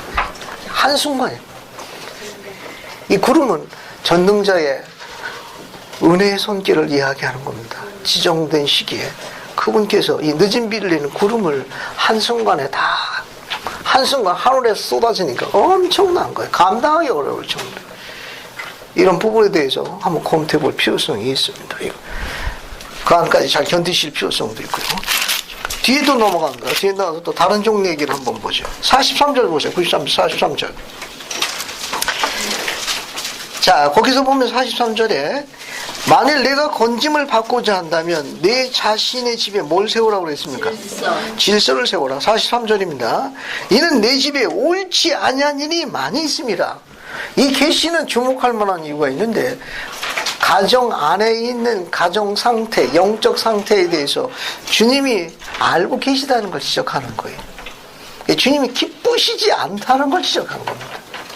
이건 그래서 제1회장단의 이부자에 있는 프레디 윌리엄스에게 주님께서 명령하셨습니다. 내가 만약에 구원을 받고자 하면 네가 들어올리기를 원한다면 내 집에 질서를 세울지니라. 내 집에 옳지 않은 일이 많다고요. 주님이 지적하셨습니다. 그런데 당시 제1회장단 일보자가 누구였느냐? 44절에 시드니 니고든이었어요. 나의 종 시드니 니고는 당시 제1회장단의 일보자였습니다. 뭐라고 얘기했는가 하면은 시드니 니고의 이론이 어떠한 일이 있어서 그는 자기 자녀에 대한 계명을 지키지 아니하였다. 역시 꾸지람을 받았습니다. 자녀를 주 앞에 바르게 걷도록 양육하지 않았습니다. 그래서 시드니 니고는 주님께서 나무라셨어요. 그러므로 먼저 내 집에 질서를 세우라. 근데 제1회장단의 1보자도 2보자도 전부 지금 어떻게 되어 있습니까? 자녀들을 주 앞에 바르게 걷도록 행하지 않은 걸 꾸지람을 하셨어요. 45절에 누가 나옵니까? 스미스 2세. 그렇죠. 교회 회장입니다. 네. 회장님도 어떻게 됐나 한번 볼까요? 회장이 어떻게 됐습니까? 47절에 47절 봅시다. 내가 진실로 내가 조셉스 이세 이르니 너도 계명을 지키지 아니하였으니 주 앞에 반드시 꾸지람을 받아야 할 것이라. 내 가정은 반드시 회개하여 어떠한 일을 버려야 하며 내가 하는 말에 더욱 진작에 주의를 기울여 하나니 그렇지 않으면 그 자리에 처소를 옮기겠다고 이야기했습니다. 안식을 누리지 못할 거라고 했어요. 49절 내가 한 사람에게 이르는 것을 모두에게 이르는 것과 같으니라. 항상 기도하여 저 사악한 자가 내 안에 힘을 가져 내 자리에서 너를 옮겨가지 못하게 할지니라. 이 49절은 우리가 지상에서 와서 하나님의 왕국에서 봉사하도록 받는 부름 가운데 가장 크고 위대한 부름이 어떤 부름이라는 걸 나타내는 거죠. 49절은 우리가 이 세상에 와서 하나님의 왕국에 속하여 하나님의 왕국을 건설하도록 받은 부름 중에 가장 크고 위대한 부름이 뭐라는 겁니까? 아버지, 부모의 부름이에요. 어머니. 아버지와 어머니의 부모가 되는 이 부름만큼 크고 위대한 부름이 없어요. 이 부름은 해임이 있습니까? 아니요. 해임이 없는 부름이에요. 됐죠? 네. 뭐 아빠 노릇하다 보니까 힘들어. 그래서 어느 날 감독님이 이 뭡니까 길무 형제를 아버지의 직분에서 해임하고자 합니다. 그동안 노고에 감사하는 뜻으로. 그런 거 합니까? 자, 그런 거 없어요.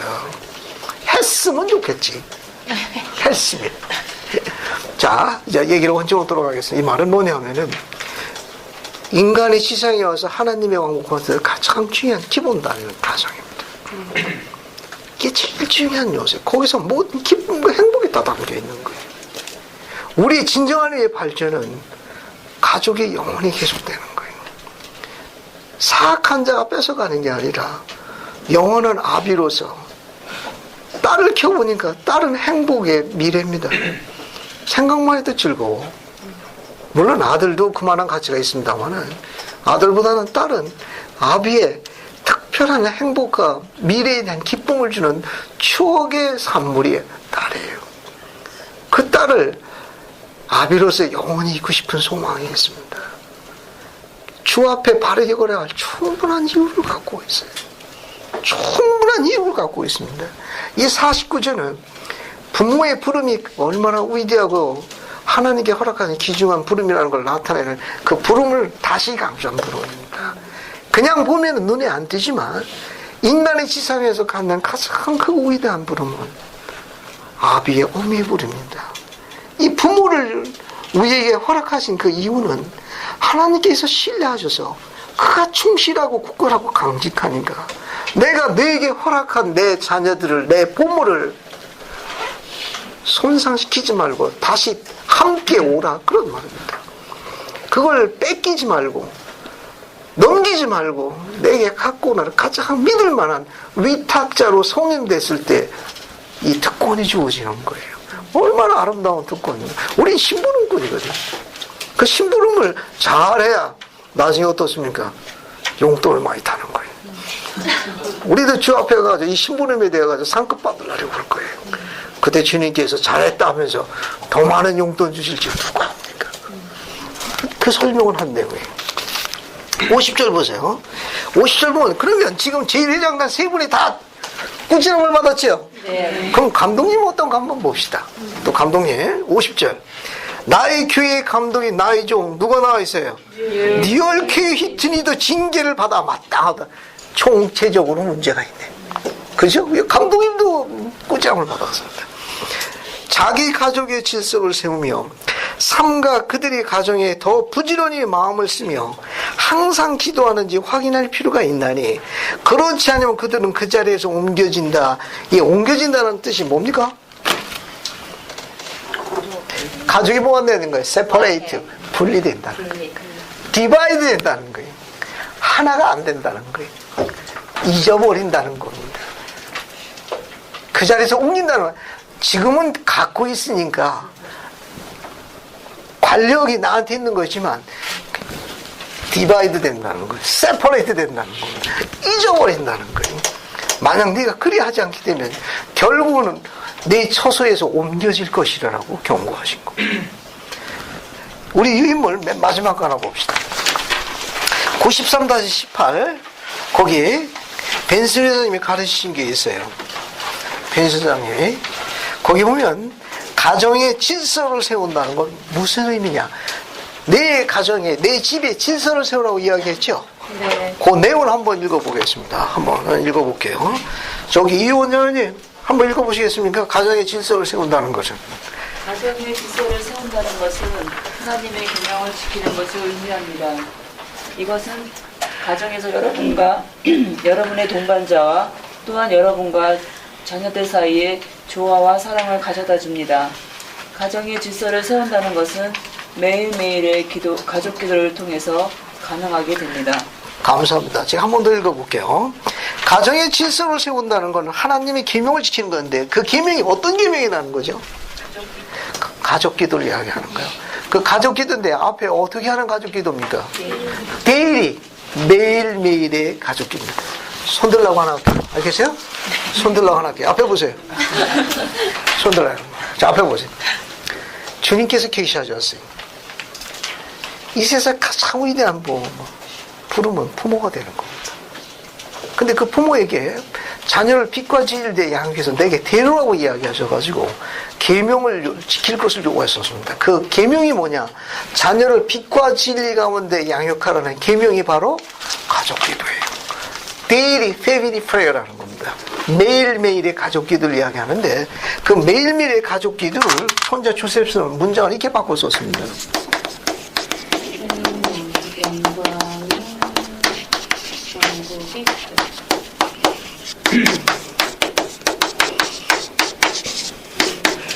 이 용어로 바꿔서도 설명하셨습니다. 해의 영광의 왕국의 기도라고 했습니다. 가족 기도할 적에 해의 영광을 가정 안으로 초대하는 거로 가르쳤어요. 이만큼 가족 기도가 큰 권능을 갖고 있습니다. 선자 조셉 스미스는 가족 기도를 해의 영광을 가정으로 초대하는 권능을 갖고 있다고 가르치셨습니다. 저를 보세요. 잠깐 이제 설명하고 이제 가름해야 될 것 같은데 꼭 부모가 돼서만 하라는 거죠? 네? 나는 아직 안 부모거든. 그죠? 그래서 나는 기도만 하면 내 개인 기도만 그거 얘기하는 거죠? 그렇지 않습니다. 꼭 부모가 돼서 할 것 같죠? 해보세요. 그게 쉬운가? 그것이 눈물과 눈물의 점철이 되는 걸 나중에 알게 될 거예요. 이게 결코 쉽지 않습니다.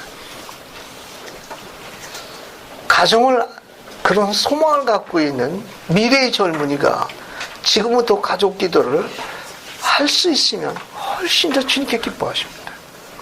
그 젊은이의 소망을 반드시 들어주실 거예요.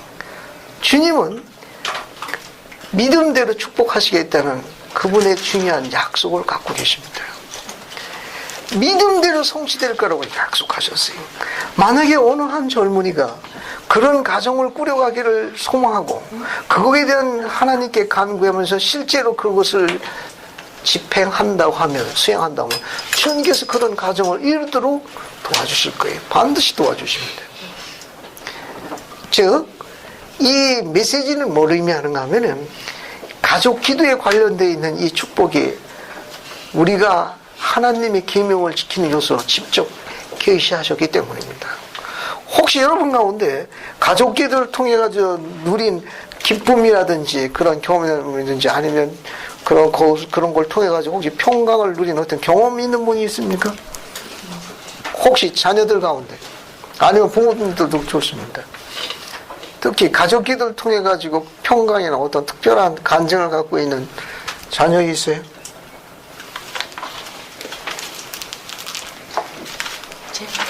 오자매. 애들이 어렸을 때부터 항상 했어요. 가족 기도를. 근데 아이들이 좀 이제 산만하면 돌아다니잖아요. 그래서 몇 명입니까? 4명. 4명. 죽은 수 아니네. 예. 초를 켜면 아이들이 집중을 하잖아요. 물론 위험할 수도 있지만 그거 항상. 그래서 이제 몰몬경을 읽고 못 알아들어도 하는 거예요. 몰몬경 자체에 이제 그런 힘이 있으니까. 기도를 이제 거의 뭐 빠진 날도 물론 당연히 있었겠죠. 피곤하면. 근데 제가 한국에 와서 안 했어요. 기도랑 이런 거를 일부러 하는 게 항상 저 마음속에 하니까 형식적으로 하질 않았어요. 근데 애들이 그러는 거예요. 왜 안 하냐고. 저한테 거의 화를 낼 정도로. 그래서 그게 어떻게 보면 양면성이 있어서 습관화가 된 게 아닌가 생각을 했지만 이 아이들은 습관화가 아니라 제가 하지 않았기 때문에 어떤 뭐라 그러지? 어떤 공허감을 느끼는 것 같아요. 뭔가 빠진 것 같은 느낌. 그래서 근데 기도할 때 항상 좋은 게 아니에요. 기도할 때 애들이 왜 내가 이 가정에 태어났냐고도 해요. 내가 왜 이런 동생이 있는지 모르겠다고 기도도 해요. 근데 정말 그게 그 마음의 기도이기 때문에 그런 어떤 그 과정을 하면서 이게 과정이지 결론은 아니에요. 그렇죠. 그래서 이제 오늘도 아침에 이제 기도를 하는데 돌아가면서 해요. 근데 어느 때는 자기가 하고 싶다고 이렇게 할 때 완벽해서가 아니라, 그러니까 완전한 건 아니고 완벽해서가 아니라 그냥 한다는 그 자체에 있어서 그 자체의 기쁨이 있는 것 같아요. 예, 그래서 앞으로 뭐 항상 하는 거고 생활화가 됐기 때문에 하는 거지만 그냥 그 순간순간 그 느끼는 어떤 하나님과의, 그러니까 제가 아이들을 키우면서 느끼는 어떤 그런 것처럼 저도 하나님 아버지와의 어떤 그런 관계를 자녀를 통해서 너무나 느끼니까 저희 아이들한테 너무 고맙고, 또 하나님 아버지에 대한 어떤 그 뭐라 그래야 되나, 왜 그랬을까라는 말이 전혀 안 나오죠 이제. 이유가 있으실 거야. 뭐 이런 게 되는 것 같아서 그런 축복들이 가족의 기도를 통해. 감사합니다. 저도 한 말씀. 예, 이야기하십시오. 저는 자녀들이 다른 교회 다니는데 손주가 있잖아요. 어린 손주 같은 거 교회 다니는데 이 모임 때 만나면 걔네들 시켜요. 기도를 시키면 이쪽에서 배운 대로 유창하게 잘하잖아요. 뭐 초등학교 4학년짜리가 무슨 세계와 어쩌고 하면서 이제 네. 개신교사가 칭찬은 해줘야 되잖아요. 잘했다 그리고. 근데 실제로 우리 교회를 다니면서 하는 게 아니니까 잘못된 걸 나중에 꼴좀 주죠. 그럼 좀 싫어하기도 하잖아요. 근데 굳이 또 잘못을 꼬집어 주고 뭐가 있어요? 네, 감사합니다. 자, 이제 시간을 좀 정리하겠습니다.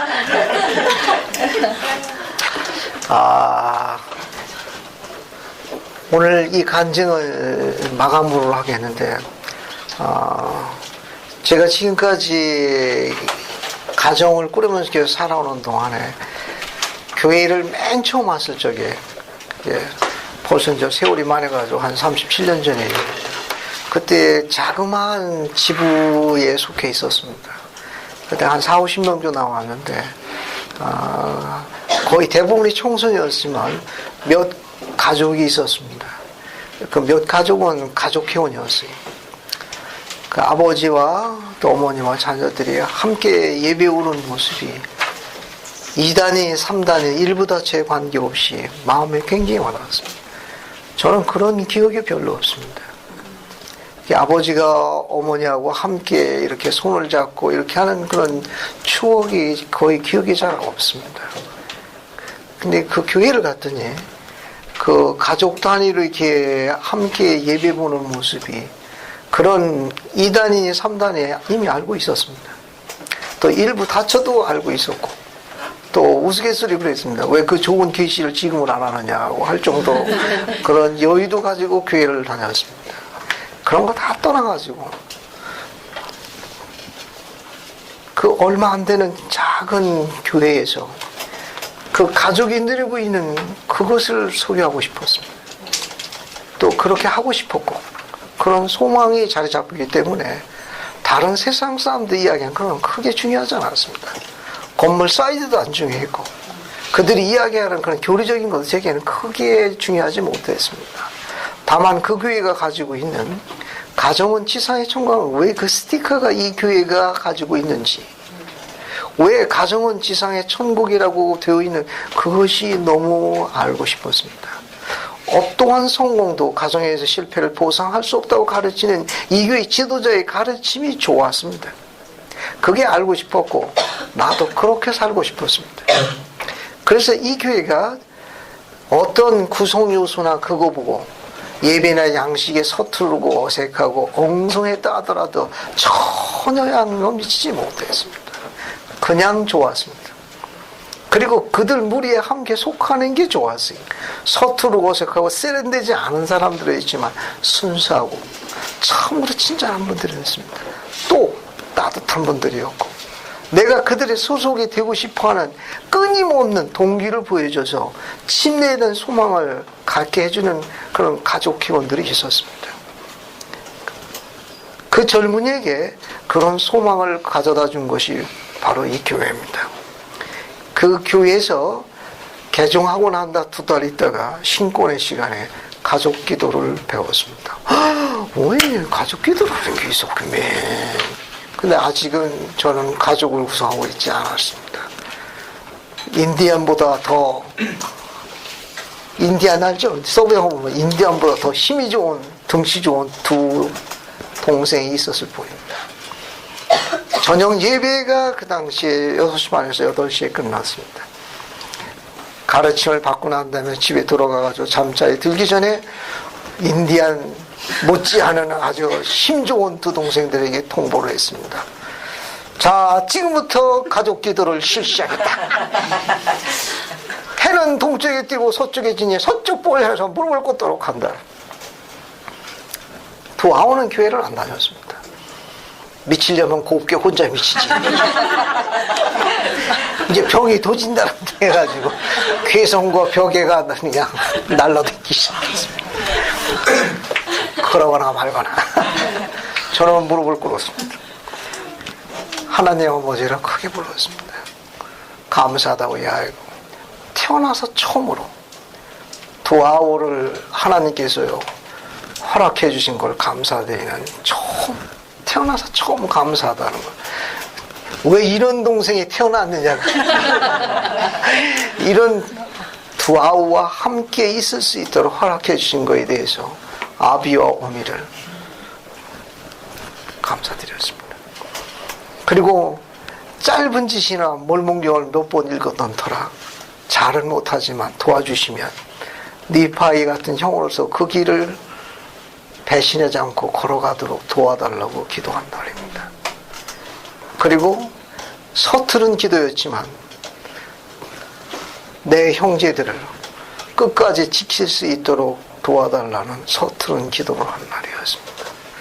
나만 살겠다고 도망가지 않겠다고 약속한 날이기도 합니다. 내가 지상에 머무르는 한 허락해주는 내 형제들을 내가 지키겠다고 약속한 날이기도 합니다. 인디언의 귀상이 점점 줄어들었습니다. 그리고 인기척이 났는데요. 아마 함께 무릎을 꿇는 것 같았습니다. 눈을 떴을 적엔 그 삼형제는 신께 무릎을 꿇고 돌아오는 주일날 그 형은 두 동생의 손을 잡고 모두 교회로 인도했습니다.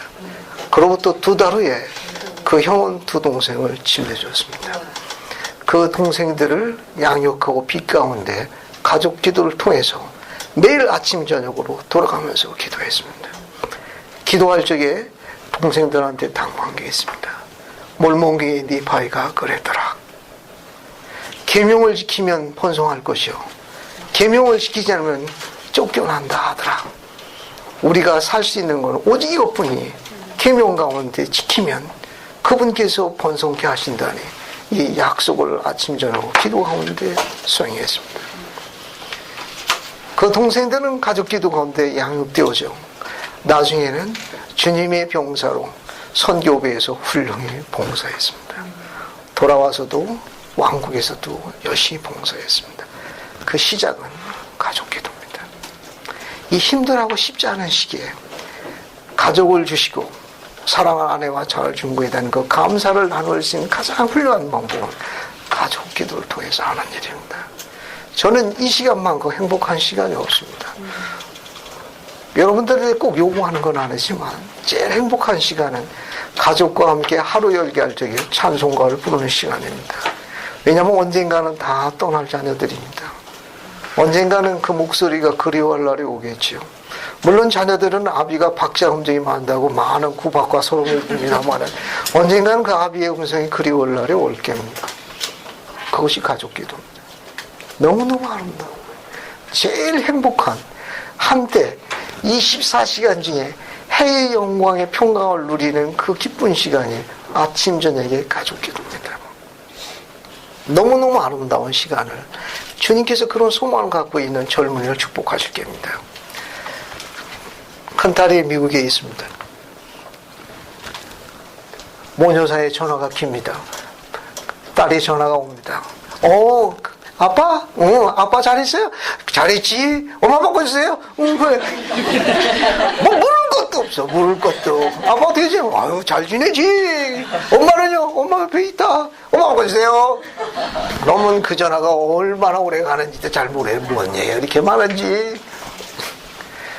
어느 날 전화를 끝이고 난 다음에 제 아내가 제가 이렇게 이야기했습니다. 딸에게 물었대요. 엄마 아빠하고 떠난 지 벌써 10년이 넘었습니다.